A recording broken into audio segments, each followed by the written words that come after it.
वहां जाकर के शक्ति प्राप्त करो और प्राप्त करके फिर तुम सतपथ लौट जाओ। और वो सतपथ पर लौटकर चली गई। वो वहां पर जन्म स्त्री जाति में हुआ, किंतु पूर्ण सिद्ध स्थिति के अंदर वहां वो रहने लग गई। अब तक भी इसी प्रकार की है। कहने का मेरा अभिप्राय ये कि साधन योग के अंदर सबसे बड़ी खास बात ये रहती है, जो लोग साधना करते रहते हैं, साधना करते हैं, उनको ये स्थिति हो जाती है। जो प्रयत्न नहीं करते, केवल मात्र व्याख्यान सुन लिया और लापरवाही के अंदर बैठे रहे, साधना की प्रकार की आरंभ नहीं की, वो रह जाते। एक बार हमने काठमांडू की यात्रा की। कलकत्ते से हम आए थे, 40 आदमी मेरे साथ थे। हम काठमांडू पहुंचे, वहां पर हम गौशाला में ठहरे। गौशाला के बाहर प्रातःकाल एक साधु आया। उसने मुझसे कहा मुझे प्रसाद दीजिए। था तो कुछ बच्चे तेज से स्वभाव का साधु। मैंने उसको एक मिठाई का डब्बा उठा दे दिया। क्योंकि नहीं, इस प्रसाद की जरूरत नहीं। मैंने कहा किस प्रसाद की जरूरत है जो आप दिया करते। मैंने उससे कहा ये बतलाओ, मेरा पता तुम्हें किसने बताया? उसने कहा कि आप पूजा करते। मैंने कहा ये बताओ मैं किनकी पूजा करता हूं? तुमसे कहे आप भी जानते? मैंने कहा मैं जानता हूं, किंतु तुम्हें प्रसाद लेना है, पहले बताओ मैं किसकी पूजा करता हूं। उसने कहा योगेश्वर प्रभु श्री रामदास। मैंने उसे कहा अच्छा ये तो बात ठीक है, किंतु तुम्हें प्रभु जी कहाँ मिले थे? उसने मुझे विराट बतलाया कि कल मुझे प्रभु जी योग बनी में मिले थे। 8 महात्मा उनके साथ जा रहे थे। मैंने उनके चरण छूने की चेष्टा करी। उन्होंने कहा नहीं, तुम हमारे पैर नहीं छू सकते, तुम काठमांडू चले जाओ। गौशाला के अंदर हमारा एक बच्चा ठहरा है, उसका ये नाम है, उससे जाकर तुम प्रसाद दो तो तुम्हारी समाधि हुई है। प्रभु जी की आज्ञा पूर्वक मैं आपके पास प्रसाद लेने के लिए आया हूँ। उसके ऐसे कहने पर मैं जैसे अपने बच्चों को फूल का प्रसाद दिया करता हूँ, उसी प्रकार मैंने प्रसाद दे दिया। प्रसाद के लेते ही वो भाग गया। कर गया, हो गया मेरा काम, हो गया मेरा काम। ये कहते कहते बागमती गंगा के परले पार जाकर के जंगल में करीब दिन हो गया। फिर दोबारा वो दिखाई दी। श्री प्रभु जी ने उसको आदेश दे करके, खैर मेरा कहने का अभिप्राय ये, श्री प्रभु जी ने उसको आज्ञा दी।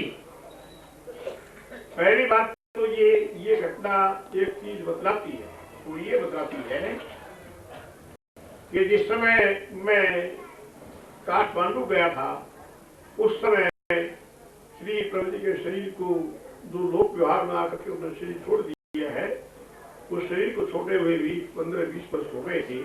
उस समय हम काठमांडू में थे। उस समय उसको प्रभु जी जंगल में मिले।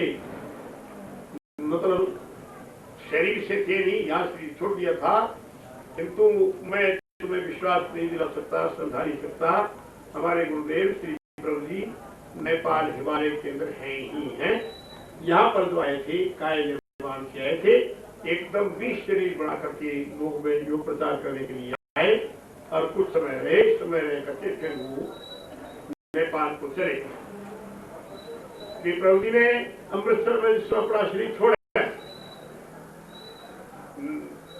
लाहौर का एक लड़का नंदलाल, जो बड़ा अच्छा अभ्यासी था, ज्ञानी था, उस समय श्री प्रभु जी दूलीचंद नागपाल की कोठी में अमृतसर में रेलवे पुल के पार ठहरे।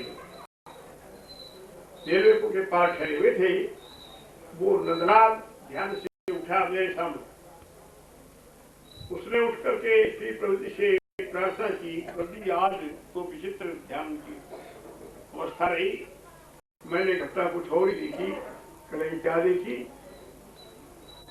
नारद जी ने मुझसे ध्यान में कहा कि श्री प्रभु जी आज नेपाल को चले गए। मैंने नारद जी से कहा, मैं तो प्रभु जी से बात करके आया हूँ, बैठ करके आया हूँ, नेपाल से कहा गए वो तो नहीं है। तो नारद जी ने उत्तर दिया कि नहीं, उन्होंने उस शरीर के अंदर 20 दिन के लिए अपना प्राण कोष रख दिया है। 20 दिन के बाद इस शरीर को भी छोड़ देंगे। वस्तु तो आज वो नेपाल को चलेंगे। नंदलाल ने ये बात की। श्री प्रभु जी बगीचे में पलंग पर लोटे हुए थे, मैं पास में बैठा था। प्रभु जी हंस पड़े, हंस के कर लगे कि अच्छा नंदलाल तुम एक बात बताओ कि नारद की बात को सच मानकर किसी ने सुख पाया आज तक? वो कह लिया प्रभु जी नारद जी ने कही, हाँ नारद जी ने कही तो जरूर, किंतु नारद का काम तो ऐसी झूठी बातें मिलाना है। नारद ने कहा हम नेपाल को चले गए, हम तुमसे बात कर रहे हैं, तुम्हारे पास बैठे कहां चले गए? नंदलाल ने मेरे सामने कहा प्रभु जी नारद जी ने कहा है कि ये शरीर 20 दिन के लिए प्रभु जी इसमें प्राण को छोड़ गए हैं। 20 दिन ये शरीर रहेगा, 20 दिन के बाद ये शरीर उनका ये भी छोड़ देगा। प्रभु जी हंसने लगे, अरे चल नारद की बातों जैसा विश्वास नहीं करना चाहिए। किंतु बात जो की क्यों हुई, ठीक 20वें दिन ही प्रभु जी ने वो शरीर भी छोड़ दिया। अब मैं तुम्हें कहां तक सुनाऊं, उस 20वें रोज भी कम से कम 10 जगह लोगों को बिले जाते हुए हमारे गुरु भाई थे नारायण दास, नहर के किनारे बैठे खेचरी कर रहे थे, उनको खेचरी की बोलता कराई। एक वैरागी जंगल में पड़े हुए थे, उनको वो शक्तिपात करके पूर्ण संप्रज्ञात योग की स्थिति उनको कराई। एक उनके कुटुंब का कोई आदमी जगन्नाथ गुरु के बटाले में उनको मिला, उसके साथ कई घंटे बातचीत करते रहे। उससे बातचीत करते हुए कहने लगा भाई देखो हम तुमसे बहुत बड़े विद्वान हैं, तुम्हारी की तरह हम यदि करें तो हम तो बहुत लोगों को प्रयोग लगा सकते हैं। प्रभु जी ने कहा भाई हम छोड़ आए नेपाल को जा रहे, अच्छा खैर सवेरे के भोले को शाम को अकर आ जाए वो भी ठीक है। हम तो तुमसे बहुत ज्यादा विद्वान हैं, तुम्हें भी 10 वर्ष पढ़ा सकते हैं। हम चाहते इतने चेला चेले बना लेते, किंतु इस गंध खाने में हमें पढ़ना नहीं चाह। प्रभु जी से कहा उनके कुटुंबी भाई कहेंगे हाँ भाई खैर अब हम छोड़े हम जा रहे। कहेंगे अच्छा है ठीक, छोड़े तो चाहिए। फिर श्री प्रभु जी ने उसको कहा कि भाई जगन्नाथ तुम जरा दुनीचंद नागपाल की कोठी चले जाना, क्योंकि हम वहां से चले आए हैं, हमारे बच्चे बड़े दुखी होंगे, उनको कह आना प्रभु जी तुम्हें फिर मिलेंगे। वो जगन्नाथ कहने लगा फिटे मारे धिक्कार, फिर क्या मिलेगा, आठाने किराए के लगते पैसे, मैं किराया दे देता हूँ, चल अभी मिल ले जाकर, छोड़ क्यों जाए, छोड़ यूं काम कर, गठरी बांध कर सबको साथ ले जा, या तो यूं जा, नहीं छोड़ के क्यों जाता है, उनमें वही रहो। फिर कहा मिल जाएंगे चेला चेली सब गुड़िया सब पूरे। प्रभु जी कहेंगे अरे भाई तू कह तो देना, आना जाना किसी ने है। कहे खैर मैं तो कह दूंगा जाकर, मेरा क्या है, 10 कदम इधर में गए इधर चले गए। वो हम लोगों को संदेश देने के लिए हम प्रभु जी के शरीर को संभाले बैठे हुए थे। मुल्खराज जी महाराज को गिरा, मुल्खराज जी बाहर दुकान पर थे। उसने कहा कि भाई वो तुम्हारे गुरु जो हैं वो हमें मिले थे। वो कहेंगे पंडित जी चलिए भी, कह रहे मेरे पास 2 घंटे बैठा रहा भाई, मैंने उसको बहुत उपदेश किया, बहुत समझाया, तो नेपाल को चला गया। वो कह गया था भी हमारे चेले चेलियों को देखा ना, इसलिए हम इधर आ गए। जब उसको अंदर कोठी में ले गए तो प्रभु जी का शरीर हमारे बैठे थे। उनसे कहा पंडित जी देखना ये कौन है? करेंगे कौन है, क्या हो गया, क्या हो गया, कौन है? तो करेंगे देखो, वो कपड़ा उठा करके देखो, तो देख करके लगे हैं कौन है, रामनाथ नहीं मुझे 2 घंटे बात करता रहा, कोई और नहीं। तो ये गौर से देखो, शक्ल थोड़ी सी दिखती है।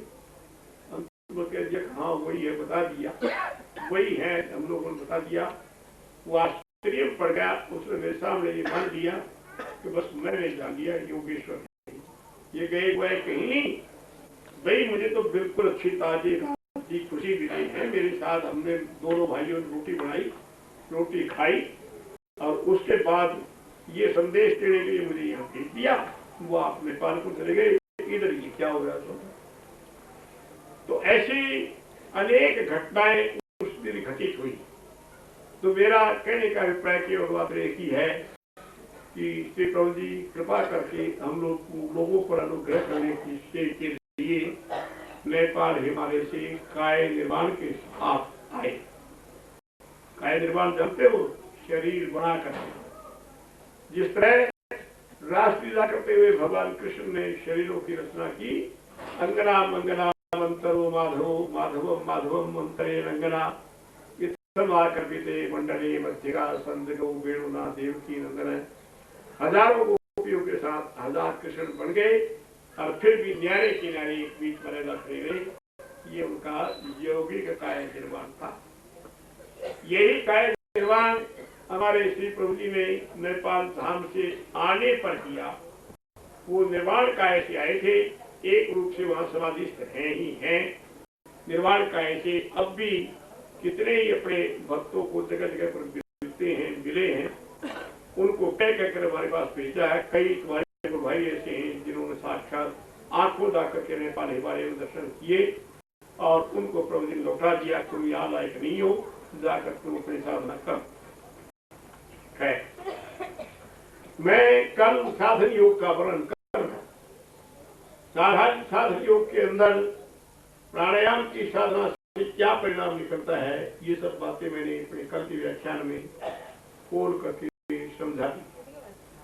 उसके बाद प्रत्याहार, धारणा, ध्यान और समाधि, ये साधन योग के द्वारा किस प्रकार से प्राप्त होते हैं, विषय तो लंबा है, किंतु आज का ही दिन है। आज मैं जो कुछ यहाँ कह देंगे वो कह देंगे, नहीं तो ये बातें तो लंबे समय में खोल लेने वाली। प्रत्याहार का अर्थ है प्रति आहरणम प्रत्याहार, जिसका हम ध्यान करने लगते हैं, जिसका हम चिंतन करते हैं, इधर उधर से मन को घुमाकर उसकी ओर ले आए, इसका नाम प्रत्याहार कहलाता है। और उसके बाद उस पर हम धारणा कर लिया करते हैं। मैं साधकों के लिए ये बात समझा रहा हूं। साधक जिस प्रकार का उनको उपदेश दिया गया, थोड़ी देर के लिए मूलाधार कमल के ध्यान करते हैं, अपने देव का गणपति का ध्यान करते हैं, उनकी शकल को सोचते रहना, ये धारणा कहलाती है। देशबंध चित्तस्य धारणा, किसी एक लक्ष्य में अपने चित्त को रोके रहना धारणा कहलाती। ये इसके अंदर अपने चित्त को लगाकर हम यहाँ रोके रहे, ये उपाय की धारणा कहलाती है। और यदि हम आंखें बंद करके यूं सोचते रहे, ये गणेश जी बैठे, ये ब्रह्मा जी बैठे, कल्पना से उनको सोचते रहे, इसका नाम हो जाएगा अभ्यंतर धारणा, भीतर की धारणा।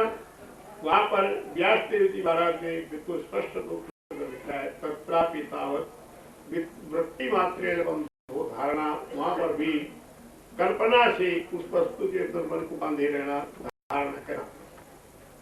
साधन योग का अभ्यासी यदि पूर्ण ब्रह्मचर्य व्रत का पालन करता हुआ, नियम और साधनाओं में जाता हुआ, वो यूं धारणा करता रहता है, तो उस धारणा का 6 महीने धारणा का अभ्यास अपने तीव्रतम संकल्प से करता रहे बराबर, तो उसका परिणाम ये निकलेगा, वो धारणा ध्यान के रूप में बदल जाएगी। कैसे हो जाएगी?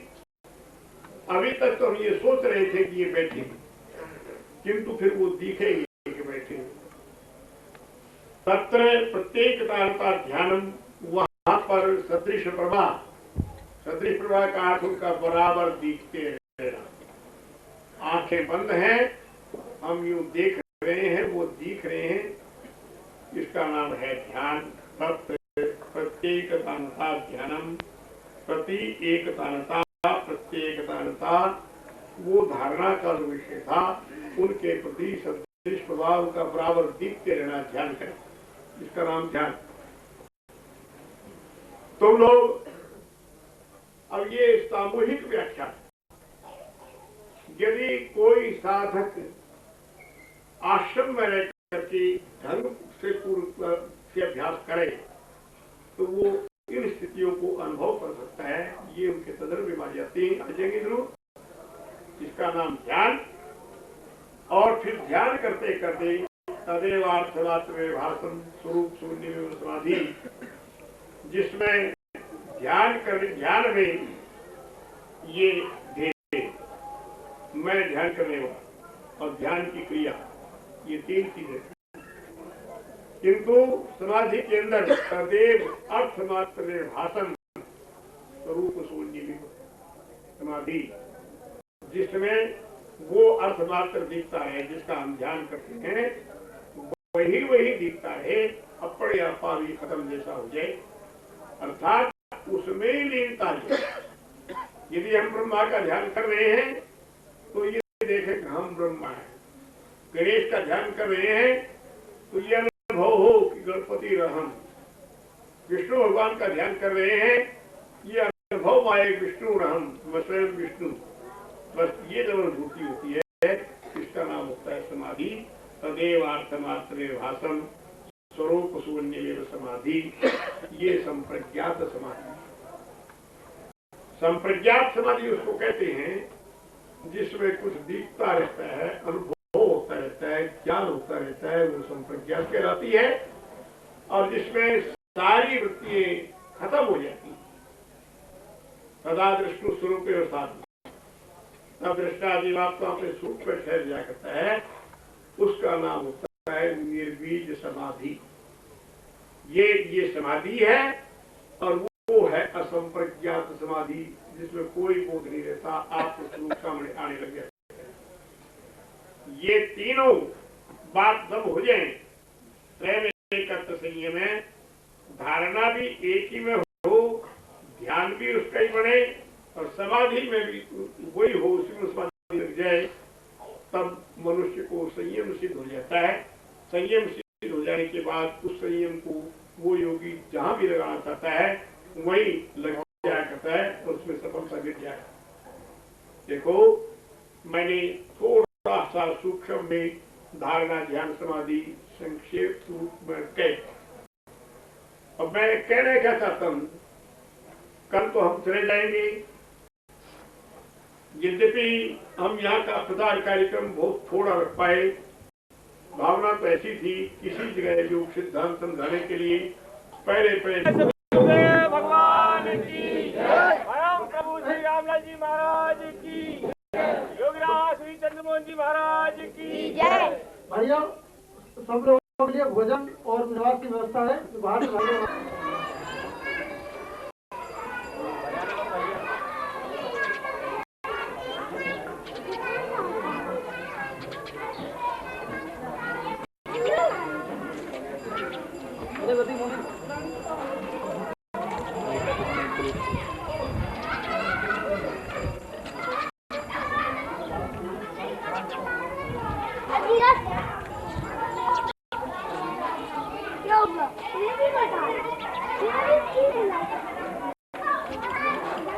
योग योगेश्वर अनंत श्री विभूषित श्रीयुत चंद्रमोहन जी महाराज सदगुरुदेव श्री सिद्ध गुफा सवाई आश्रम आगरा के श्री चरणों में रावगढ़ नगर आगमन पर यहाँ विषाद वियोग सहा है, जबकि योगेश्वर कहलाकर गीता का उपदेश कहा है।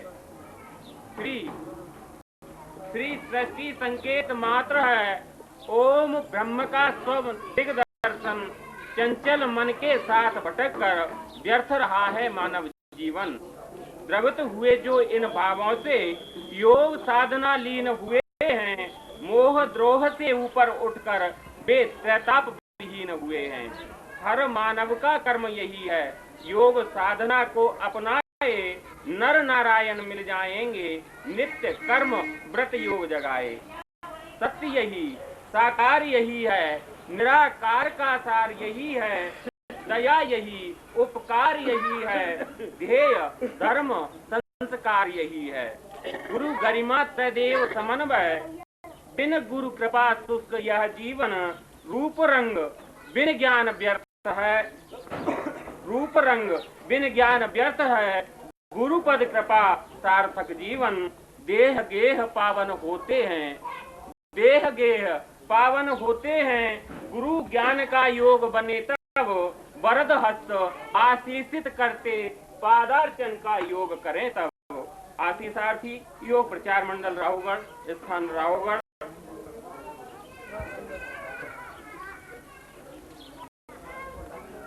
लाइकी